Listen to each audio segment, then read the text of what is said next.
एक गांव में मीनू अपनी दो छोटी बहनों के साथ रहा करती थी। छोटी बहन का नाम टुनटुनी था और बड़ी वाली बहन का नाम पिंकी था।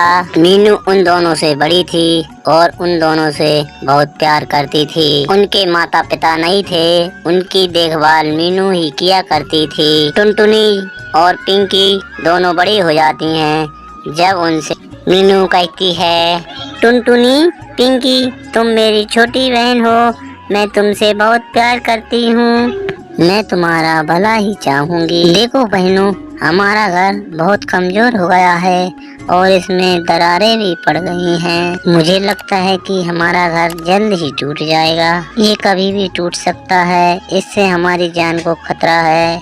इससे बेहतर है कि हम दूसरे घर की तलाश में कहीं चले जाएं। हाँ मीनू दीदी, तुम ठीक कहती हो। चलो हम पास के गांव में चलते हैं, वहाँ पर कोई अच्छा सा पेड़ ढूंढकर उसके नीचे अपना घर बना लेंगे। हाँ मीनू दीदी, पिंकी दीदी ठीक कहती हैं, चलो चलो। तीनों बहनें जंगल में निकल जाती हैं और अच्छे पेड़ ढूंढने लगती हैं। काफी देर चलने के बाद उन तीनों को 3 पेड़ दिखाई देते हैं, जिनमें से एक पेड़ आम का था और दूसरा पेड़ सेब का था। उनके बीच में एक सूखा पेड़ भी था। टुनटुनी ने और पिंकी ने जल्दी जल्दी अपना पेड़ रख लिया। टुनटुनी ने आम को पेड़ अपना बना लिया और पिंकी ने सेब के पेड़ को अपना बना लिया। मीनू चिड़िया के पास कोई भी रास्ता नहीं बचा था, उसके पास सूखा पेड़ बचा था।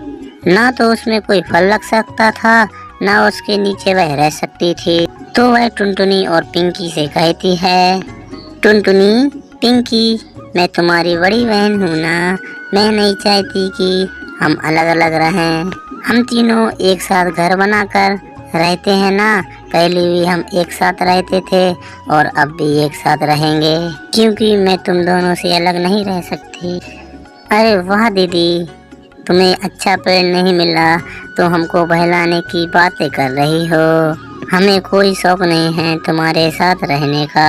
हम तुम्हें बचपन से झेलते आ रहे हैं, हम दोनों को अलग अलग पेड़ मिल गया है, तुम अपना देख लो, अब हम तुम्हारे साथ नहीं रह सकते। टुनटुनी, तू तो मेरी सब में छोटी बहन है ना, मैं तो तुझसे बहुत प्यार करती हूँ, तुझे लाड़ प्यार करके रखती थी, तू तो मुझे अपने साथ रखेगी ना। नहीं, मेरे पास पेड़ पर इतनी जगह नहीं है कि 2 जने बैठ सके। इतनी कहकर पिंकी और टुनटुनी अपने पेड़ के नीचे रहने लग। मीनू चिड़िया के पास और कोई भी रास्ता नहीं होता है, वह फैसला करती है कि उस सूखे पेड़ के नीचे ही रहेगी और कहती है, मेरी अपनी छोटी बहनों ने ही मेरा साथ छोड़। जिन छोटी बहनों को मैंने माँ बाप का लाड़ प्यार दिया, उन्होंने ही मुझे छोड़ दिया। कोई बात नहीं, अब मेरा फर्ज पूरा हुआ, मैं सूखे पेड़ के नीचे ही रहूंगी। वह उस सूखे पेड़ के नीचे रहने लगी और हर रोज सुबह शाम पानी डालने लगी। टुनटुनी ने और पिंकी ने अपने अपने पेड़ों को काटकर उनसे झोपड़ी बना ली और मोनी पानी डालती गई। एक दिन अचानक उसमें पत्ते निकल आते हैं और वह हरा भरा हो जाता है।